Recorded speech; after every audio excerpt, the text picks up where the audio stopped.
সকাল 11টা থেকেই বাংলাদেশ জাতীয়তাবাদী মুক্তিযুদ্ধের প্রজন্মের নেতাকর্মীরা জড়ো হতে থাকেন বিএনপির প্রতিষ্ঠাতা শহীদ প্রেসিডেন্ট জিয়াউর রহমানের সমাধির কাছে।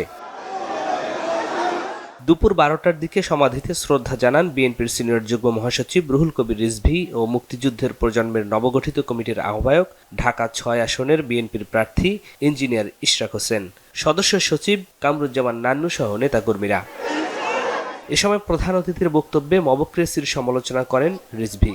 কথা বলেন আসন্ন জাতীয় সংসদ নির্বাচন নিয়েও। এই যে দলবদ্ধভাবে আক্রমণ, এই যে মব, এই যে উচ্ছৃঙ্খল জনতা, তারা নানা ইস্যুতে নানা ইয়েতে তারা আক্রমণ করছে, প্রতিষ্ঠান ভাঙছে, একের পর এক যে সমস্ত কর্মগুলো হচ্ছে, এইটা গণতন্ত্রের বিরোধী কর্মকাণ্ড।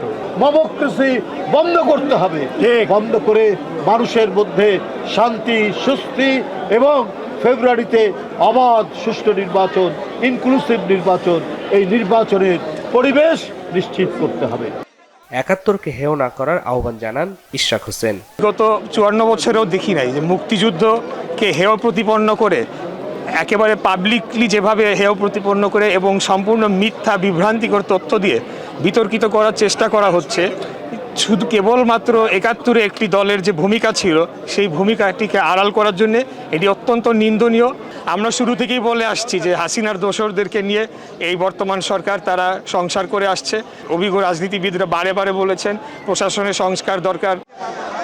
গেল 24 নভেম্বর বাংলাদেশ জাতীয়তাবাদী মুক্তিযোদ্ধা দল কর্তৃক জাতীয়তাবাদী মুক্তিযুদ্ধের প্রজন্ম এর 151 সদস্যের কমিটির মধ্যে 101 জনের নাম ঘোষণা করা হয়। ঘোষিত আহ্বায়ক কমিটিতে মুক্তিযোদ্ধার সন্তান হিসেবে 1 নম্বর সদস্য রাখা হয় বিএনপির ভারপ্রাপ্ত চেয়ারম্যান তারেক রহমানকে। নিয়াজ মাখদুম, বাংলা ভিশন, ঢাকা।